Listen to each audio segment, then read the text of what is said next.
네, 마태복음 14장에는 갈릴리 바다 주변에서 있었던 세 가지 사건이 기록이 되어 있습니다. 첫 번째는 지난주에 살펴본 갈릴리 바다 북동쪽에 있는 벳세다의 빈들에서 있었던 오병이의 기적입니다.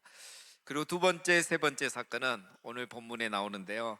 첫 번째는 갈릴리 바다 위를 물 위를 걸어가신 예수님, 그리고 또 하나는 갈릴리 바다 서편에 있는 게네사렛에서 병자를 고치신 사건, 오늘 이 두 가지가 나옵니다.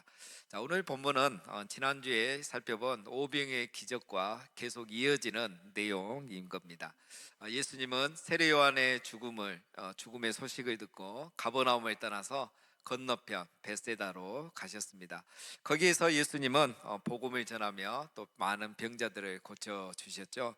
많은 병자들을 고치시면서 많은 시간이 흘러가게 됐습니다.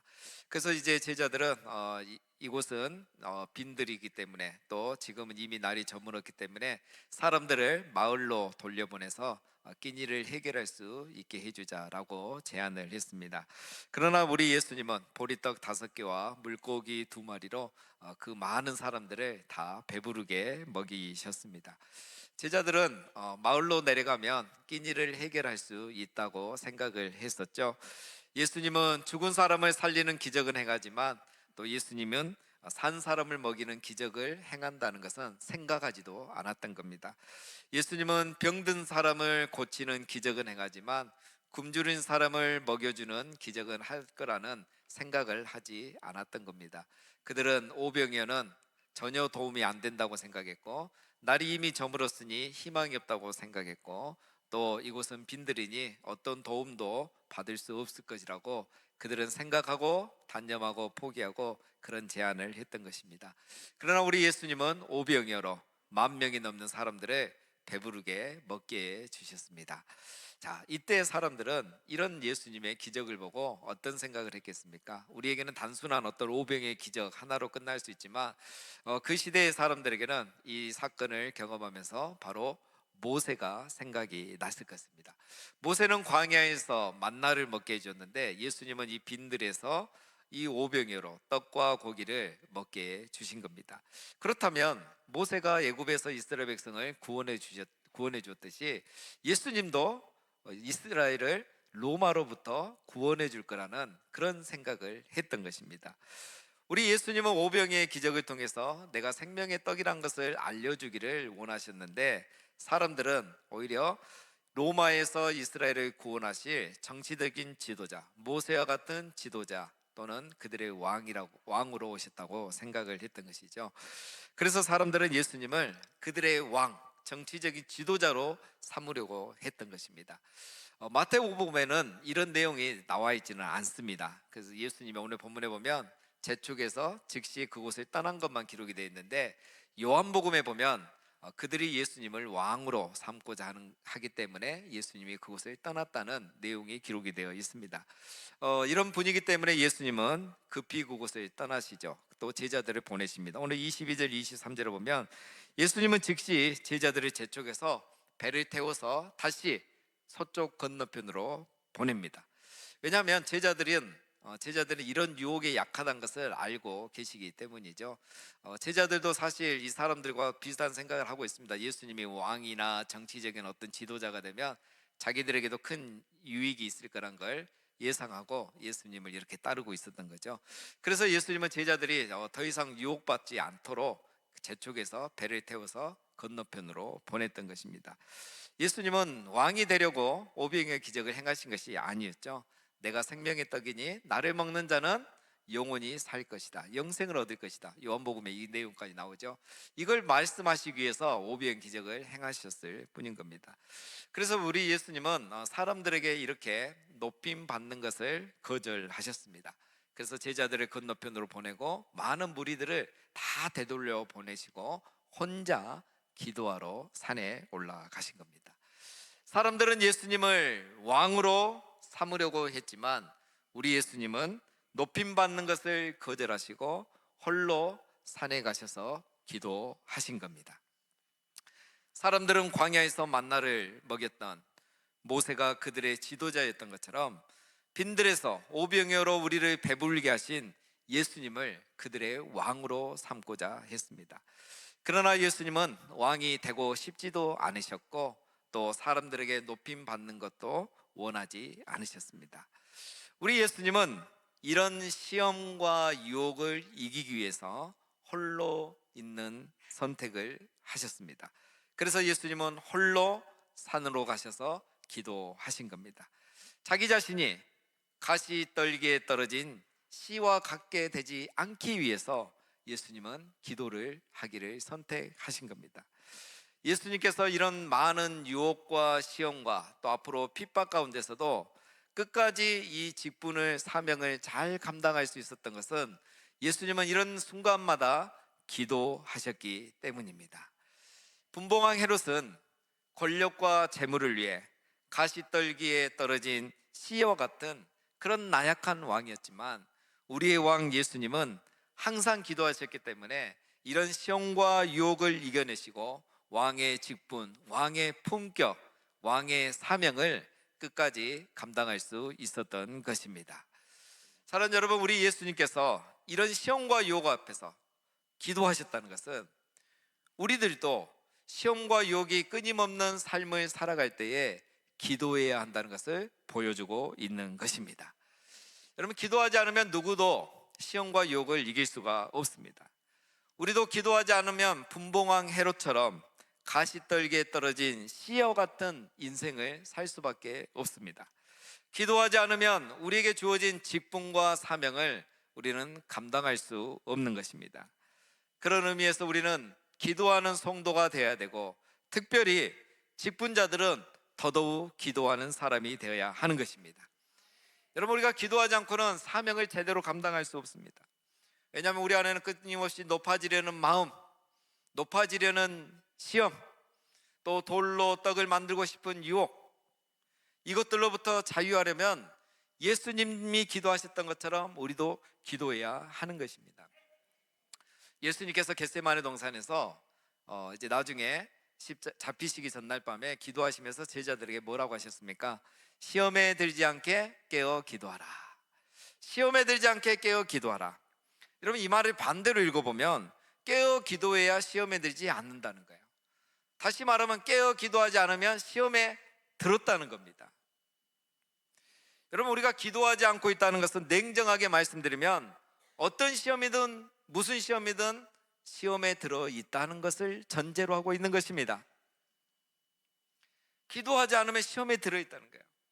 시험에 들지 않으려면 기도해야 되는데 기도하지 않고 있다는 것은 이미 내가 시험과 유혹 가운데 있다는 겁니다. 본인은 모르죠. 마귀도 알고 다른 사람도 아는데 나만 모르는 거예요. 그러나 시험에 들어있는 거죠. 그러니 여러분, 우리는 항상 기도해야 하는 것입니다. 특별히 직분자들은 더욱더 기도해야 하는 것입니다.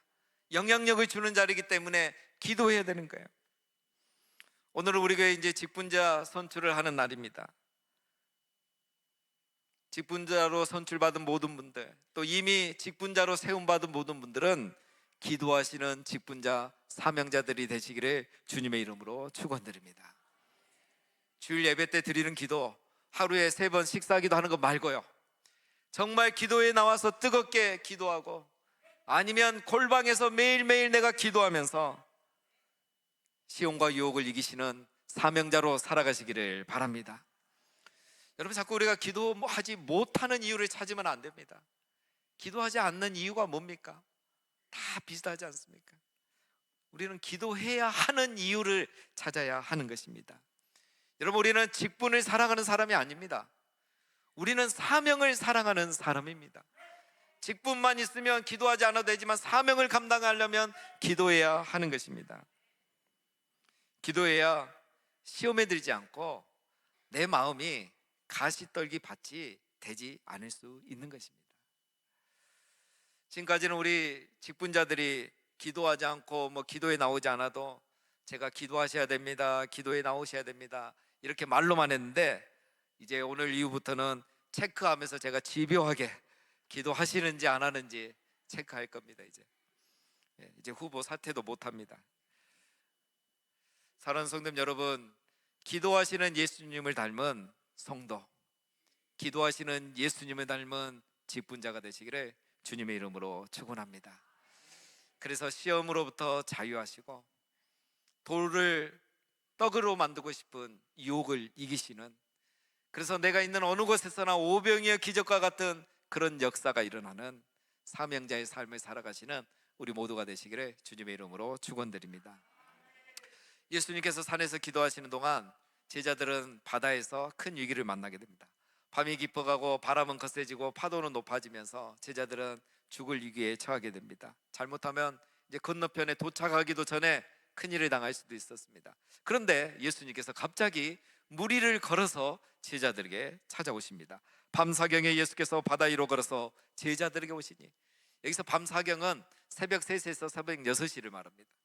그러니까 제자들은 저물 때 떠났으니까 이미 오랜 시간 바다에 있었고 오랜 시간 지금 이런 위기 가운데 있었던 걸 알 수가 있습니다. 그런데 우리 예수님은 그런 제자들을 먼저 보내놓으시고 제자들을 외면하지 않으시고 바다 위로 걸어서 제자들에게 찾아오신 겁니다. 여러분, 오병의 기적도 너무 놀라운데 바다 위를 걸어오셨다, 물 위를 걸으셨다, 이거는 정말 놀라운 기적이지 않습니까? 제자들이 깜짝 놀랐죠. 얼마나 놀랐는지 예수님을 보고 알아보지도 못하고 유령이다 라고 소리치면서 두려워했습니다. 여러분, 누구라도 예수님을 알아보지 못했을 겁니다. 어두운 밤이기도 하지만 그 누가 바다 위를 걸어서 올 거라고, 사람이 걸어서 올 거라고 생각을 하겠습니까? 제자들이 믿음이 없는 게 아닙니다. 예수님이 오늘 제자들을 책망하지 않잖아요. 이전에도 바다에서 그 죽을 뻔한 일이 있었습니다. 예수님과 함께 배를 타고 가다가 이 풍랑이 너무 세게 일어서 위기에 처하게 됐죠. 그때 예수님이 바람과 바다를 잔잔케 하시고 제자들에게 뭐라 하셨습니까? 믿음이 적은 자들아 라고 이렇게 책망을 하셨죠. 근데 오늘 말씀해 보면 제자들에게 하시진 않아요. 자, 이 말은 뭐냐면 예수님이 의도적으로 바다 위를 걸어오셨다는 거예요. 그들의 믿음을 요구한 거 아니죠. 의도적으로 걸어오셨어요. 그러면 예수님은 왜 바다 위를 걸어오셨을까? 예수님은 지금까지 산에서 지금 기도하고 계시는 중이죠. 그럼 기도하시는 중에 제자들의 위기 상황을 알고 기도로도 충분히 바람과 파도를 잠잠하게 하실 수 있었을 겁니다. 그러나 예수님은 그렇게 하지 않고 일부러 바다 위를 걸어서 제자들에게 찾아오신 거죠. 왜 예수님은 이렇게 걸어오셨을까? 이유가 있습니다. 빈들에서 오병이의 기적을 통해 만나 사건을 재현하신 것처럼 지금 바다에서 물 위에 걸어오심으로 구약의 홍해 사건을 재현하고 계시는 겁니다. 오병이의 기적을 보고 광야의 만나 사건을 기억하게 하신 것처럼 지금 이 물 위를 걸어오시는 예수님을 보고 출애굽 때에 바다 사이에 길을 내어서 마른 땅처럼 백성들을 건너게 하신 하나님을 기억나게 하시는 겁니다. 그때는 하나님이 바다를 갈라지게 하셔서 백성들이 그 바다 사이를 마른 땅처럼 건너면서 살아계신 하나님을 경험했는데, 지금은 예수님이 바다 위로 직접 걸어오심으로 예수님이 하나님이시란 것을 보여주고 계시는 것입니다. 그래서 예수님이 제자들에게 지금 바로 하시는 말씀이 뭡니까? 안심하라, 나니 두려워하지 말라. 안심하라, 이 말은 나는 유령이 아니야. 나니 내가 바로 하나님이야. 홍해를 가르고 백성들을 마른 땅처럼 건너게 하셨던 그 하나님, 지금은 내가 바다 위로 걸어서 오는 하나님이야. 바다를 가르는 거나 물 위를 거르는 거나 하나님에게는 똑같은 겁니다. 내가 하나님이야. 그러니 두려워하지 말아라 라고 말씀하시는 겁니다. 여러분, 똑똑한 베드로가 이걸 바로 깨닫습니다. 이게 기적이 아니고 이거는 신약의 홍해 사건이란 것을 깨닫게 됩니다. 그래서 조상들은 바다 사이를 걸어갔는데 예수님은 바다 위로 걸어오신 거예요. 하나님의 구약에는 바다를 가르셔서 마른 땅이 되게 하셨는데 이제는 가를 필요가 없이 바다 위로 걸어오시는 걸 보니 그때 바다를 가르셨던 하나님이 지금 바다 위로 걸어오고 계신다는 걸 알게 된 거예요. 그렇다면 그때 백성들을 바다 사이로 마른 땅처럼 건너가게 하셨던 하나님이 지금 나를 바다 위로 걷게 하실 수 있겠구나 라는 믿음이 생긴 거예요. 하나님은 바다를 갈라서 마른 땅을 걷게 하신 거나 바다 위로 걸어오게 하신 거나 하나님에게는 똑같은 거예요. 그래서 베드로가 이 예수 그리스도가 하나님임을 깨닫고 바로 예수님께 청혼하는 게 뭡니까? 주여 만일 주님이시거든, 당신이 하나님이시거든, 구약에서 홍해를 가르셨던 하나님이시거든, 나를 명하사 물 위로 오라 하소서라고 고백을 하는 겁니다. 베드로가 물 위를 걷고 싶어서 뭐 기적을 체험하고 싶어서 한 게 아닙니다. 예수님이 홍해를 가르셨던 그 하나님이란 것을 깨달았던 것입니다. 그래서 예수님도 베드로에게 오라 말씀하시고, 그래서 베드로가 바로 배에서 내려서 물 위를 걷게 되죠. 예수님에게 다가갑니다. 홍해 사건이 똑같이 일어난 거예요.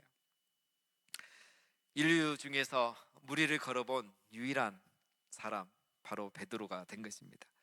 그러나 베드로가 이제 조금 있다가 파도를 보고 무서워하다가 그만 물에 빠지게 되죠. 예수님께서 물에 빠진, 두려움 속에 물에 빠진 베드로의 손을 잡아 다시 건져주시고 함께 배에 오르게 되었습니다. 그러자 바람이 그치고 배에 있던 제자들이 깜짝 놀라서 예수님 앞에 절을 하며 진실로 하나님의 아들이소이다 라고 고백을 하게 된 겁니다. 여러분, 제자들이 이제야 예수님을 알게 된 거예요. 이제서야 예수님을 바로 만난 것입니다. 파도치는 바다는 예수님이 하나님이심을 알게 되는 장소가 되고, 이 밤 사경은 자기들을 구원하신 예수님이 하나님이란 것을 믿게 되는 시간이 된 것입니다. 빈들에서도 마찬가지입니다. 빈들은 어떤 것입니까? 예수님이 하나님이라는 것을 알게 된 장소였고, 날이 저물어 갈 때 그것은 예수님이 하나님이란 것을 깨닫게 되는 시간이었던 것과 같은 것입니다. 예수님은 바다 위로 걸어오시는 것을 통해서 자기가 하나님의 아들이심을, 하나님이심을, 메시아이심을 보여주고 싶었던 것입니다. 그래서 예수님은 왕으로 높임 받는 것을 거절하시고 기도하시더니, 이제는 내가 정치적인 왕이 아니라 너희를 죄로부터 구원하러 온 메시아 하나님이라는 것을 제자들에게 알게 주셨던 것입니다. 제자들을 위해서, 특별히 제자들을 위해서 그렇게 하셨던 겁니다. 전에도 이 비슷한 기적이 있었는데, 마가복음 4장에 보면 예수님께서 제자들과 함께 배를 타고 가다가 바람과 바다를 이제 잠잠케 하신 사건이 있죠. 이때 여러분, 제자들이 예수님께 뭐라고 고백했습니까? 그 깜짝 놀라고 나서 하는 말이, 그가 누구에게 바람과 바다도 순종하는 거. 그가 누구에게? 아직 예수님의 하나님이심을 모르는 거예요. 그런데 오늘은 어떻게 고백합니까? 진실로 하나님의 아들이 소이도다. 우리 예수님은 자기가 높임 받는 것을 거절하시고 제자들이 이렇게 고백을 할 수 있는 믿음의 사람이 되기를 원하셨던 것입니다. 그래서 왕으로 삼으려는 그 자리를 떠나셨고 제자들도 떠나 보내셨던 것입니다. 왕으로 오신 예수님의 사명이 바로 이것입니다. 예수님은 왕으로 이 세상에 오셨지만 왕으로 높임 받는 것이 아니라 왕으로서 바다를 다스린 것을 통하여서 제자들이 믿음의 사람 되기를 원하셨던 것입니다. 사랑하는 우리 성도님 여러분, 우리 모두 이런 예수님 닮아가기를 소원합니다. 우리도 높임 받는 것을 사양하고 예수님이 구원의 하나님이심을 드러내고 어떻게든 사람을 그 예수님께로 인도해주는 우리가 되기를 바랍니다. 특별히 직분자들은 이런 사명감을 가지셔야 됩니다. 존경받아서 직분을 얻지만 직분 때문에 높임 받는 것은 사양하시고 어떻게 해서든지 예수님을 드러내고 어떻게 해서든지 성도들을 예수님께로 가까이 인도하려는 그런 사명자의 삶을 살아가시는 우리 직분자들 되시기를 주님의 이름으로 축원드립니다. 이제 바다가 잠잠하게 되고 배는 목적지에 게네사렛에 도착하게 됩니다. 사람들이 이것을 어떻게 알았는지 또 많은 사람들을 예수님께 데려옵니다. 오늘 35절 36절을 보면 사람들은 예수님이란 것을 금방 알아보고 온 마을마다 소문을 냅니다. 예수님 오셨다고. 병자, 귀신 들린 자 다 데리고 오라고 소문을 냈습니다. 얼마나 많은 사람들이 왔는지 이 사람들이 예수님께 와서 청을 합니다. 병자들은 예수님의 옷자락만 만져도 병이 나을 거라는 믿음을 갖고 예수님께 부탁을 하죠. 당신의 옷자락만 만지게 해주십시오. 이분들이 아주 생각을 잘했어요. 여러분, 많은 사람들이 예수님께 왔기 때문에 예수님이 한 사람 한 사람 손을 얹고 기도해 주시면 해가 저물어 버리면 또 기도받지 못한 사람들은 고침받지 못하고 돌아가야 되는 거죠. 그래서 그들은 이런 믿음을 가지고 예수님 옷자락만 만지게 해주세요라고 부탁을 한 거예요. 예수님께서 지금 어떻게 하셨습니까? 말씀해 보면 자기를 왕으로 삼으려던 사람들은 거절하셨는데, 자기에게 치료를 바라며 옷자락이라도 만지려는, 병에 걸려서 더러운 손으로 그의 옷자락이라도 만지게 해달라는 사람들은 거절하지 않으시고 고쳐 주셨습니다. 여러분, 우리 예수님은 왕으로 삼으려는 사람들에게는 냉정하셨지만 병을 고침받으려는 이 병자들에게는 관대하셨죠.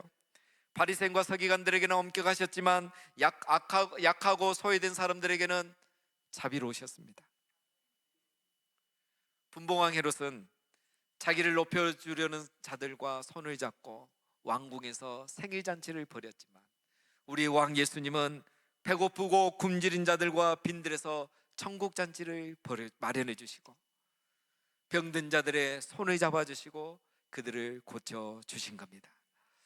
바리새인과 서기관들은 병든 자, 약한 자들을 죄인 취급하고 멀리했지만, 우리 예수님은 병든 자, 약한 자들과 함께 하시고 그들을 고쳐주셨던 것입니다. 예수님은 양식 없는 자에게 양식을 주시고, 병이 있는 자들에게는 치유를 주시고, 목자 없는 양과 같이 살아가는 사람들에게는 그들의 목자가 되어 주셨습니다. 하나님의 나라는 그렇게 이 땅에서 시작이 되었고, 많은 사람들은 그런 예수님을 통해서 하나님의 나라를 이 땅에서 누리게 되었던 것입니다. 사랑하는 성도님 여러분, 우리는 누구에게 냉정하고 누구에게 관대하십니까? 나는 누구의 손을 잡아주고 누구의 손은 뿌리치고 있습니까? 예수님을 닮은 성도는 나를 왕으로 삼으려고 하고 나를 높이려고 하는 사람들의 손이 아니라 병든 자, 약한 자, 소외된 자들의 손을 잡아주는 사람이 바로 예수님을 닮은 성도인 것입니다. 사랑하는 우리 성도님 여러분, 우리가 이제 이 예수님을 닮은 성도가 되고 우리 교회가 예수님을 닮은 교회가 되어야 하는 것입니다. 특별히 교회 안에서도 직분자들이 바로 이러한 분들이 되어야 하는 것입니다. 우리가 예수님을 닮을 때 그곳에서 오병의 기적과 같은 일들이 일어나게 되고, 세상 사람들이 무리를 걸으신 예수님을 믿기 시작하는 것입니다. 사랑 우리 모든 성도님 여러분, 또 특별히 세움을 받은 우리 직분자 여러분, 오늘 그리고 또 세움을 받게 될 우리 모든 직분자 여러분, 우리 모두가 이런 예수님을 닮아가기를 원합니다. 높임받는 자리보다는 기도하는 자리를 찾아가는 사명자가 되시기를, 무엇을 하든지 예수 그리스도가 구주 되심을 드러내고, 또 인생의 파도에, 두려움의 파도에 빠져 있는, 시험에 들어 물에 빠져 있는 사람과 성도의 손을 잡아주고 그들을 예수님께로 인도하는 사명자가 되시기를 바랍니다. 시험과 유혹 앞에서는 사람이든 물질이든 냉정하고, 소외된 사람들에게는 우리 예수님처럼 관대하고 자비를 베푸는 예수님을 닮은 우리 모든 성도님들이 되시고, 특별히 우리 모든 직분자들이 되시기를